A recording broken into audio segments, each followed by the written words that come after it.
अरे भाई सारिका, ऑफिस खातिर लेट होता, चाय के नहीं के बका। अरे कहाँ बाड़ू तू? उहे त हम कह रहल बानी, का अब लेट नइखे हो रहल बा? अरे ई कहा, हमके ऑफिस जाए बदे लेट होता और मैडम के भोरे भोरे रोमांस हो जाता। Naughty girl. अच्छा, नोटी हम करतानी कि शैतानी रउआ करताड़ा? चला ऑफिस जाए बदे देर नइखे होता। अरे डार्लिंग, तू कहत हम ऑफिस नइखे जाई? चला, बहुते भइल, चला देर नइखे होता। अरे अच्छा सुनी, आज सांझी के जरा घरे जल्दी आ जाइहा। ठीक बा, हो करे जा चली। चला।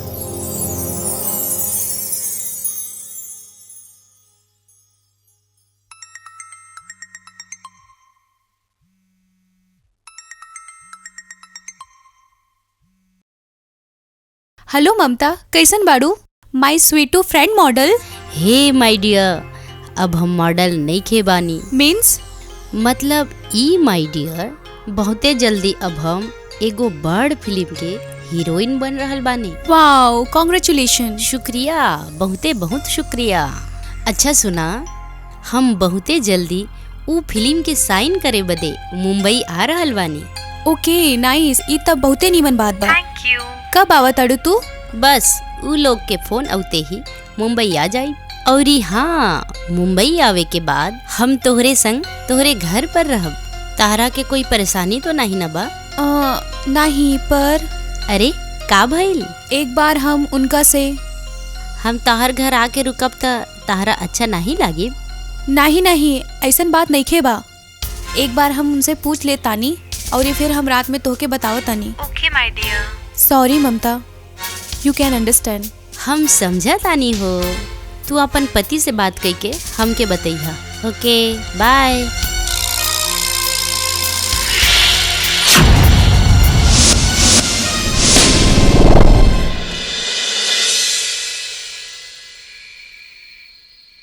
अरे सारिका, कहाँ रह गईलू? बहुते भूख लागता, जल्दी आवा। आ रहल बानी हो। एला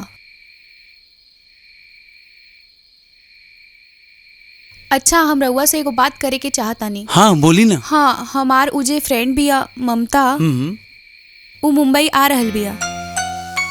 तहार फ्रेंड? अच्छा अच्छा, ममता। हाँ, उ मुंबई आवत हई? अरे वाह, ई तो निमन बात है। औरी उ हमनी के घर रुकल चाहतिया। हमनी के घर? लेकिन उ तो मॉडल भी है ना, यहाँ उ कैसे एडजस्ट कर पाई?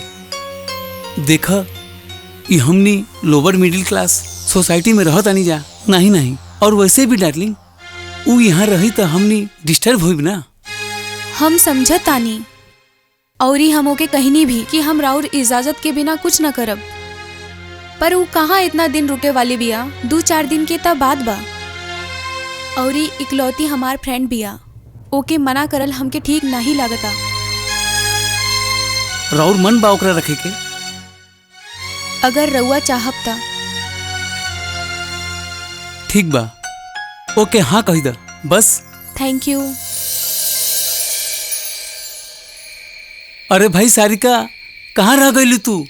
हाँ जी, आ रहल बानी। अब का रह गईल? कहाँ जाता तू? बस हो गईल, हम चेंज करके आवत तनी। अरे का चेंज करबू? एने आवा। अच्छा, उ तहार फ्रेंड ममता कब आवतिया? हम अपन फोन तब भूल गइल बानी, ओकरा के फोन लगावे के बा। अरे रुका, ल हमार फोन से बात कइला।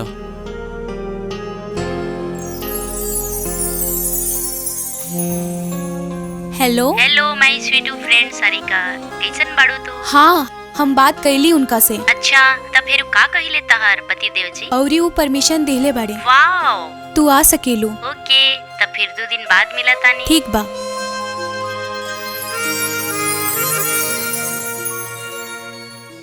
कब आवतिया तहार फ्रेंड? 2 दिन बाद आवतिया। तब फिर शुरू हो जाई जा। काहे खातिर? अरे भाई, 2 दिन के बाद तो तू अपन फ्रेंड के साथ बिजी हो जाइबू, और तहार बेचारा पति के खातिर तहरा लगे टाइम नहीं हुई, तो हमरा लगे खाली 2 दिन के टाइम बा तोहके जी भर के प्यार करे के।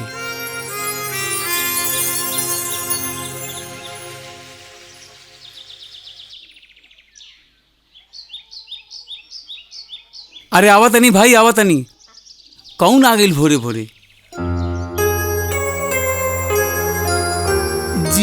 रउआ अरे संभली के।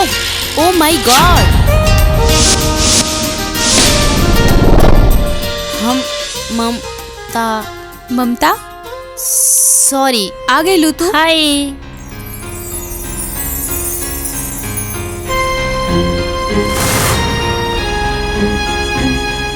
चल आवा, आवे में कोनो परेशानी तो ना भई? नहीं नहीं, कोनो दिक्कत नहीं भाई।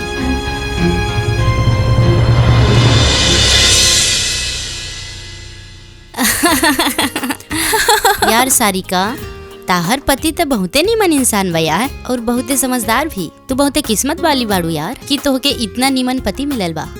इहे खातिर तो हम तोके कहत तानी कि तू भी कौनो अच्छा लड़का दे के ब्याह कर ला। कबो नहीं, इस शादी ब्याह के झंझट में हम ना पड़ सकेनी। हमार तक कैसे अलग बा, यू नो, अभी तो टॉप के हीरोइन बने के बा। ई पति, किचन, दाल वाल, पति के परमिशन और ये सब ना साहब। स्वर्ग के सैर भी होला हर रात ब्याह के बाद में, और ये सब भुला जाले फिर। अच्छा बेटा, तू अकेले अकेले रात की मजा ले ताड़ू।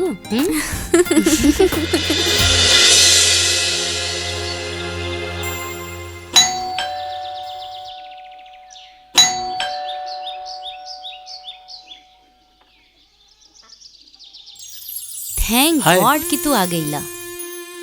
अच्छा सुनी ना, हमके एगो हेल्प चाहिए, प्लीज हेल्प मी। जी कहीं एक्चुअली हमके मीटिंग में जाए के बा, प्लीज ई हुक लगा देना प्लीज। हम सारिका होई ना घरे में। सारिका सारिका नहीं के हैं, अगर सारिका होई तो हम ताहरा काहे बोलती। प्लीज लगा दो ना, लेकिन प्लीज प्लीज प्लीज जल्दी से लगा दो ना प्लीज। हमके जल्दी जाए के बा मीटिंग में, जल्दी लगा दो ना प्लीज प्लीज प्लीज प्लीज।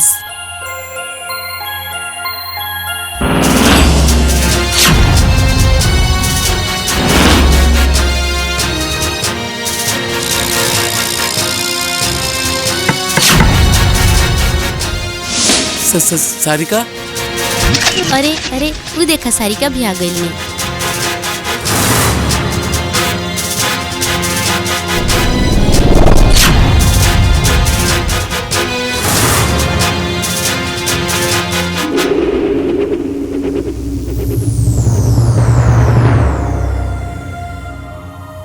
आज बहुते खूबसूरत लागत ताड़ू तू। एक्चुअली वो प्रोड्यूसर के साथ मीटिंग रहल। अच्छा सारिका, हम आवा तनी। हाँ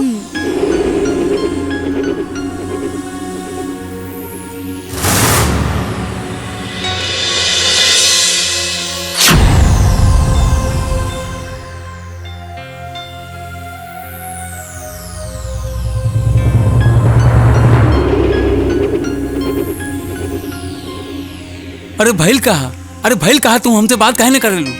कैले का बानी हम? कसूर का बा हमार? बतावा का कसूर बा हमार? कि तू नहीं खे जाना ताड़ा कि तू का करे ताड़ा?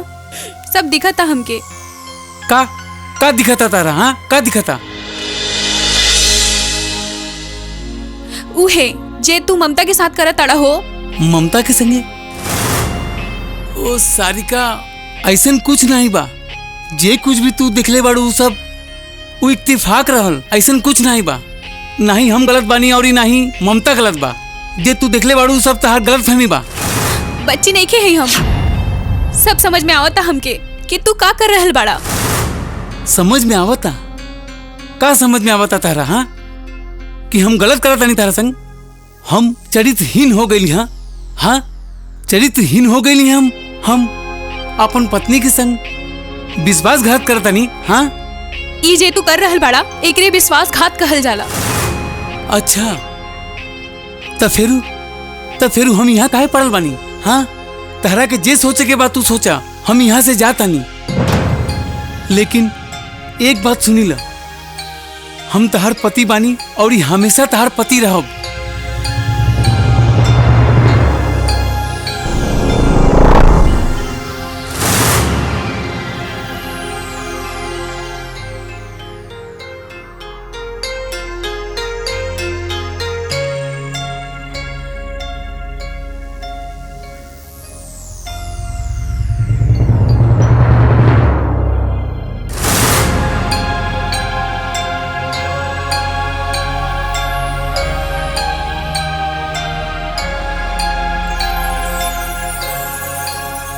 इतना राती के सारिका के अकेले छोड़ी के यहाँ बैठ के पी रहल बड़ा, का भइल? तू ई टाइम हमके अकेला छोड़ दे प्लीज। नहीं, हम यहाँ पर रहुआ संगे बैठब, यहीं बैठ के ड्रिंक करब। तू दारू पिए बा हमरे संगे?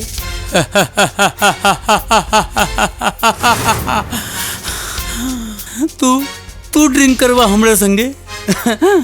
तू ड्रिंक करवा हमरे संगे? तू ही हमार जिंदगी में जहर घोल देले बाड़ी। तू हमरा ऊपर एक एहसान काहे न करेलू? तू ये घर के छोड़ के चली जा हो, ये घर छोड़ के चली जा प्लीज। तू ये घर छोड़ के चली जा। तारा वजह से सब कुछ खराब हो गइल बा। तारा ऐसा वजह ना से कही। सब कुछ खराब हो गइल बा। रवि छोड़ी हमके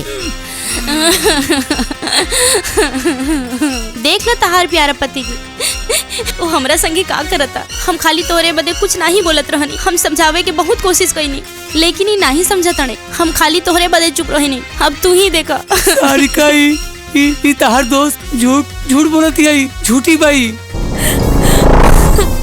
हम करिया बानी, यही खातिर तू ये सब करत अड़का। सारिका हम कुछ नहीं कहले बानी। सारिका ई नाटक करे ली तहारी दोस्त। नहीं झूठ बोलती है। वो वापस हमरा से आके ब्लाउज के बटन लगवावेली, हमरा ऊपर जानबूझ के गिरेली। नहीं सारिका, ये सब झूठ बोलता है। झूठ बोलेली तहारी दोस्त, झूठ बोलेली। बस कर रवि, अब हम तहार औरी झूठ नहीं सुन सकब।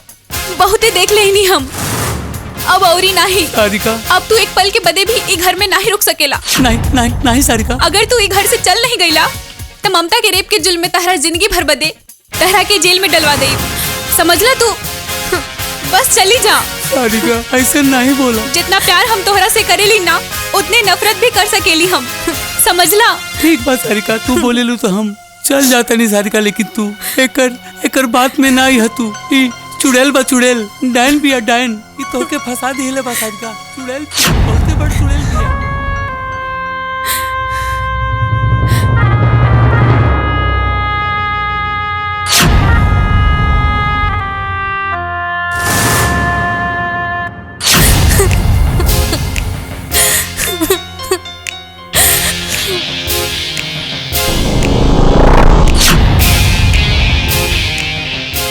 बेचारा रवि समझ नहीं खे पाइल हमनी के चाल के। समझ ही नहीं पौले की ममता और ये सारिका एक दोसर खातिर बनल है।